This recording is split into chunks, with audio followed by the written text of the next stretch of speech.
kama hakuna watu. Kila nitakunyia. Yaani wanataka.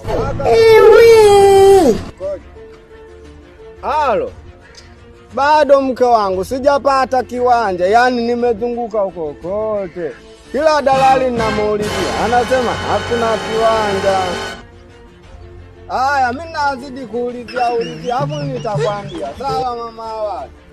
Asante. Mpaka kwa mama watu kana ni. Dada za sai.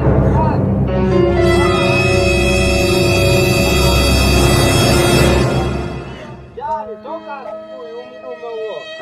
Kazunguka tu kote kwa baba Diki nimepita. Kwa mama Shija kule nimepita, kwa mchungaji nimepita. Natafuta kiwanja. Kiwanja? Natafuta kiwanja. Hapa nina milioni 15. Nataka kiwanja ili nipate kiwanja. Nimlete mama wazi. Huku nikejenga hata ya mabati. Kile banda changu. Okay, sawa. Mimi na udugu wangu aliniambia toka jana na kiwanja anauza. Anauza? Sasa ngoja nimcheki. Kaka wewe umfanya la maana kunisimamisha hapa. Ngoja nimcheki. Kona ukipata leo. Leo sasa hivi tena. Ndio hivyo wale mwenyewe.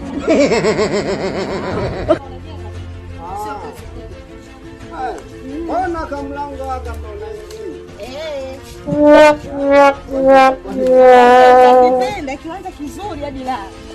Kiwanja kizuri hatari sawa. Kumbe ndio hiyo. Ndio. Mambo. Sasa hivi. Salama. Mimi bwana, nimekuja. Natafuta kiwanja.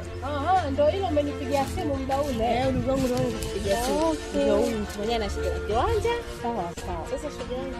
Hapa sasa wewe shakaondoa. Maana udugu wangu alinipigia simu akaniambia kuna mtu ataka kiwanja.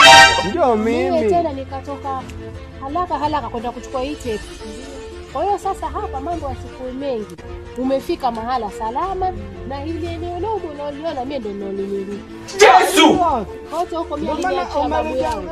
Ukuta. Wewe unakaa au to? Yaani wewe unapotaka, ukitaka utoa hizi miti au tukuuzie na miti, sisi kwetu hewa la hatuna shida. Nataka na miti na ukuta. Basi haina shida. Sasa hapo cha msingi hapo ushaongea naye. Ushaongea naye kitu cha kwanza kabisa, kwanza tufanye kwanza michakato ya nini? Ya pesa.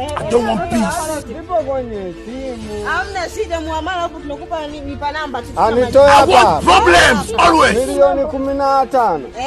Yaani wala usio na shida. Siku hizi mambo yako line. Haya.